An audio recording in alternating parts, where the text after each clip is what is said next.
दर्शक श्रोताहरू हार्दिक स्वागत छ भुन्टी सिरियलको रिभ्यू भिडियोमा। साथीहरू, यति बेला भुन्टी सिरियलमा पनि नयाँ मोड आएको छ। हो साथीहरू, यसरी नयाँ ट्विस्ट आएसँगै भुन्टीको जीवनमा कहीँ कतै खुसियाली छाउँछ कि भन्ने हामी दर्शक श्रोताहरूको मन मस्तिष्कमा रहेको छ। हो साथीहरू, अब धेरै वर्ष अगाडि भुन्टीलाई माग्न गएका एक युवासँग भुन्टी ठोकिन पुगेकी छिन्। हो साथीहरू, केही समय अगाडि पनि भुन्टीलाई माग्न जाँदा यसै गरी भुन्टीले डोकोमा कुखुरा हालेर हिँडिरहने क्रममा यताबाट भुन्टीलाई नै माग्न भनेर जाँदै गर्ने क्रममा ती युवासँग भुन्टी ठोकिएकी थिइन्। यो कुरा भने ती युवाले सबै खुलाएका छन्। हो साथीहरू, यसरी भनिरहने क्रममा भुन्टीले पनि अब त्यो कुरालाई मनन र याद गरेकी छिन्। हो साथीहरू, अब माग्न आउँदैमा मैले यसरी लखेट्न नहुने थियो। तपाईँलाई साथमा बुढा भएका बुवालाई पनि मैले दुःख दिएर लौरो लिएर यसरी खेदाएँ। म त गलत थिएँ भनेर निकै पश्चाताप मान्दै आफ्नो गालामा टाउकोमा झापड हानिरहेकी छिन् यति बेला भुन्टीले। हो साथीहरू, अब भने भुन्टीलाई यो कुरा थाहा थिएन कि भुन्टीलाई नै आजका दिनसम्म भुन्टीसँग नै मिलन हुन्छ भन्ने दिनको पर्खाइमा यसरी ती युवाले दिनहरू बिताइरहेको कुरा, वर्षौंसम्म भुन्टीको यादमा एकतर्फी मायामा पागल भएर भुन्टीकै प्रतीक्षामा वर्षौं बिताएको कुराहरू यति बेला भुन्टी सामु ती व्यक्तिले पोख्न पाएका छन् साथीहरू। हो साथीहरू, अब यसरी भुन्टी सामु ती युवाले आफ्नो मनका कुरा व्यक्त गर्न पाएका छन्। आजसम्मको भुन्टीकै लागि सँगालेर राखेको माया देखाउन पाएका छन् ती युवाले। भुन्टीले पनि अब मैले त्यही कारणले होला आज भने जस्तो परिवारमा परेको छैन म, र श्रीमानले पनि म हुँदा मेरो ठाउँ अरू कसैलाई दिन चाहनुहुन्छ र अरू कसैसँग खुसी हुन चाहनुहुन्छ। मलाई आफ्नो जिन्दगीबाट पन्छाउन चाहनुहुन्छ। कोहीसँग, कोही पर स्त्रीसँग विवाह बन्धनमा बाँधिन चाहनुहुन्छ। मेरो मायालाई कदापि कदर नगर्नुको कारण त्यो पनि होला भनेर भुन्टीले स्वीकारेकी छिन्। हो साथीहरू, अन्जान भुन्टीलाई के थाहा यस्तो घरमा र राक्षस जस्तो घरमा यसरी जिन्दगी बिताउन पर्छ भन्ने कुरा। ती युवाले कति धेरै माया गरेका छन् भन्ने कुरा हामीले यसबाट नै बुझ्न सकिन्छ दर्शकवृन्द। हो साथीहरू, अब भुन्टीले भने मनका पीडाहरू पोख्ने चौतारी भेटेकी छिन् र श्रीमानले पनि माया नगर्ने कुरा ती व्यक्तिसँग खुलासा गरेकी छिन् र आफू त्यो सम्बन्धमा खुसी नभएको कुरा पनि भुन्टीले ती व्यक्तिसँग प्रष्ट रूपमा राख्न सकेकी छिन्।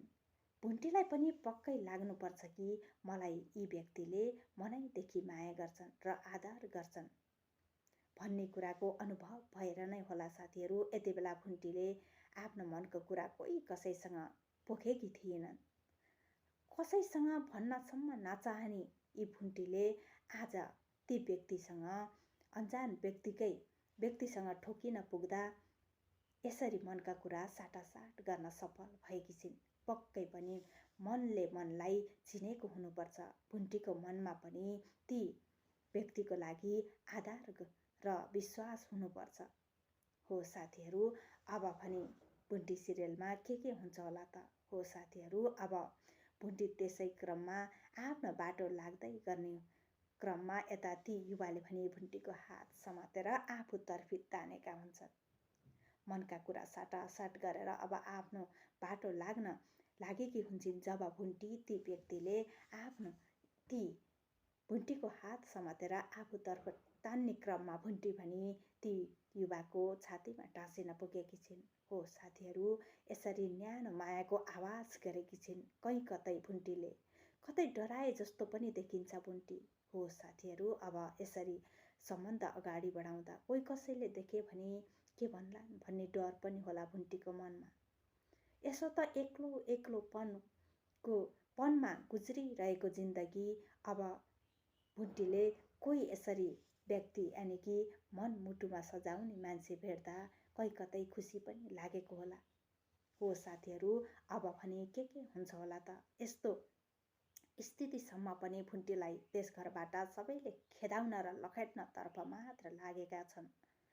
ससुरा बुवाले घरबाट नै निकालिदिएका थिए भने अब श्रीमान त अरू कोही कसैको सम्बन्धमा बाँधिन चाहन्थे र भुन्टीलाई जीवनबाटै हटाउन चाहन्थे र अहिले हिन्डुल र बोलचालसम्म गर्न नसकेर बेडमै लडिरहेका छन्।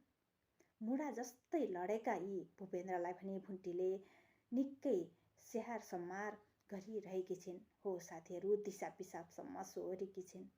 यस्तो क्रममा पनि यता जेठानी दिदी र नन्दले पनि भुन्टीलाई अब कसरी निकाल्ने होला त यो घरबाट भनेर निकै जालझेल बुनिरहेका छन्। हो साथीहरू, यता बालकुमारी लगायत नन्दलाई भूमिकालाई पनि मूर्ख बनाएर यता जेठानी दिदीले आफ्नो जालमा आफ्नो मुठीभित्र पारिसकेकी छिन्। साथीहरू, यता आफूले भने बमोजिम तिनीहरूले साथ सपोर्ट दिए भने भुन्टीलाई चाँडोभन्दा चाँडो त्यस घरबाट निकाल्ने र अनि आफूले भनेअनुसार त्यो घर त्यसपछि चल्नेछ अनि मात्र नन्दको विवाह गरिदिन्छु भनेर यसरी नन्दलाई भनेकी छिन्। यता नन्दलाई के थाहा आफूलाई कतिसम्म मूर्ख बनाइरहेकी छिन् जेठी भाउजूले भन्ने कुरा।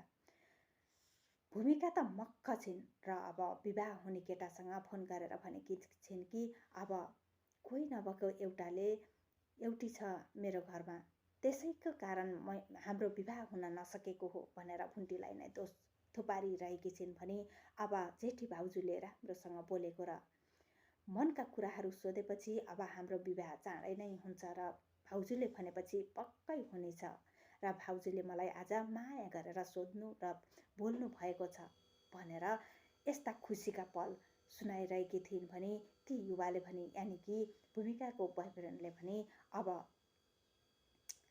यस्तो नकारात्मक सोच नराख र कसैलाई पनि यस्तो नराम्रो नभन भनेर भनेका छन्। हो साथीहरू, अब आउने नयाँ भागमा भने के हुन्छ होला त? के भुन्टीले साँच्चै भूपेन्द्रलाई त्याग्ने छिन् होला त? त्यस घरलाई त्यागेर आफ्नो खुसीको लागि बाँच्छिन् होला त भुन्टी? ती व्यक्तिले पनि भुन्टीलाई पाउन सफल हुन्छन् होला त? वर्षौंदेखिको यो प्रेम के सफल भएको हामीले देख्न पाउँछौँ होला त? दर्शकवृन्द, के हुन्छ होला त? यो हेर्नका लागि पनि आउने नयाँ भागको प्रतीक्षा गर्नुपर्ने हुन्छ। त्यतिन्जेलसम्मको लागि बिदा हुन चाहन्छु। हस्, धन्यवाद।